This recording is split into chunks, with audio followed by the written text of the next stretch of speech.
Jika sholat bisa merubah kehidupan seseorang, lantas mengapa? Mohon maaf ibu-ibu, ini pertanyaan teman-teman saya. Lantas kenapa seorang mungkin marbot atau tamirul masjid la ghaniyun ya Ustaz? Hada sya'urtu bil huzn wa hada soal yubatiluni bakam tulisannya kadalik wa ana mutawatir la astati ajibu hada soal kadalik Ustaz. Alhamdulillah. طيب بعد من كنا تريدنا أن تسألنا باللغة العربية فلا بأس. شكرا أستاذ. عفوا. So you can ask me with any languages that you want to speak. If you want to ask with English, okay, inshallah. Even in Arabic, inshallah, I will answer. Even in Japanese, watashi wa Indonesian wa desu. Even in France, bonjour, comment ça va? Ça va bien. Even in Tagalog, comment está mabuti?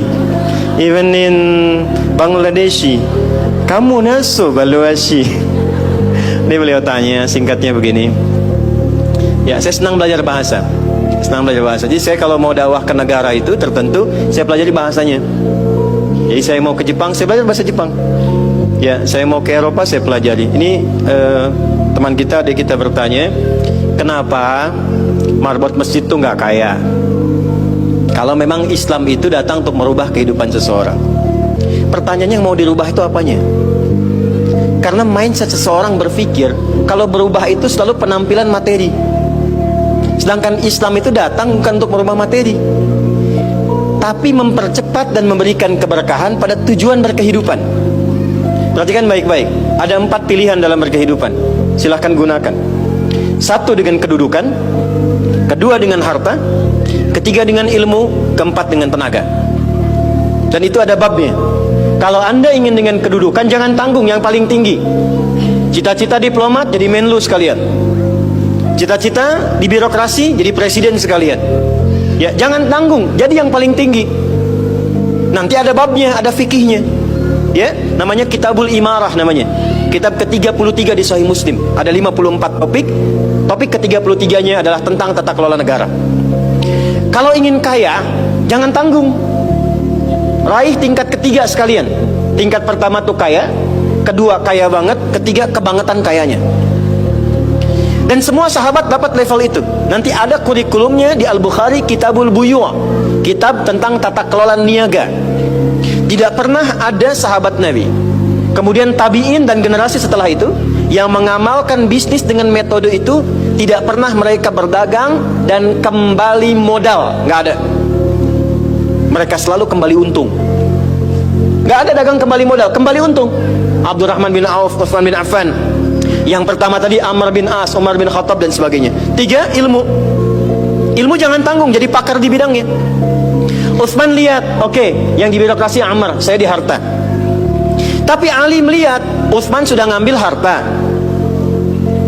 Amr sudah ngambil kedudukan, saya pilih ilmu, passion saya di ilmu. Maka yang diperdalam ngaji. Abu Hurairah ikut, Salman ikut.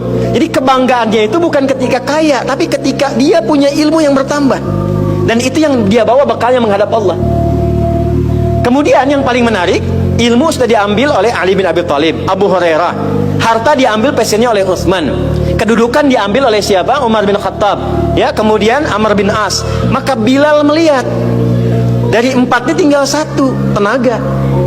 Maka beliau dedikasikan hidupnya untuk mencari ridha Allah yang merubah hidupnya dengan tenaganya. Dengan tenaganya. Maka yang dipakai azan, Allahu Akbar, Allahu Akbar. Selesai azan, Nabi langsung komen, Bilal langsung like, sahabat langsung share, dan kita subscribe sekarang. Apa komen Nabi? Aku dengar suara terumpah kaki Bilal di surga. Bilal ketika mendengar itu, adzan aja udah komen saya ke surga. Ngapain lagi saya kerja harta seperti Utsman? Secukupnya yang ada, yang penting saya jaga, meninggal masuk surga. Itu fikihnya. Maka dari sini muncul fikih marbot. Jadi kalau Anda ingin jadi marbot untuk mencari dunia, Anda salah tempat. Anda harusnya datang ke Hijab Fest, lihat orang jualan, pelajari itu, besoknya jualan jilbab. Kalau Anda ingin menjadi seorang ilmuwan, salah kalau jadi marbot.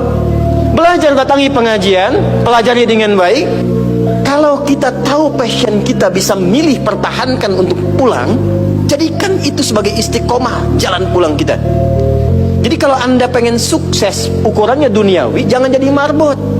Nanti kotak infak hilang semua. Marbot itu pilihan, fikih sanadnya ke Bilal. Saya punya murid-murid yang belajar khusus tingkatan S1 sampai S3. Kami berikan beasiswa, nanti sebentar lagi dibuka untuk yang perempuan. Itu yang ngajarnya semua pakai sanad. Jadi azan aja ada sanadnya sampai ke Nabi. Semua hadis pakai sanadnya. Jadi itu jawabannya. Untuk menjadi marbot, perubahan yang dihadirkan dalam Islam, tinjauannya tidak selalu materi. Maka apa yang dipilih itu? Kalau sudah dipilih, maka jaga konsisten sampai pulang. Nanti menjaga konsisten itu babnya 9 lagi tingkatannya untuk konsisten. Konsis 1, konsis 2, konsis 3, konsis 4, sampai konsis 10.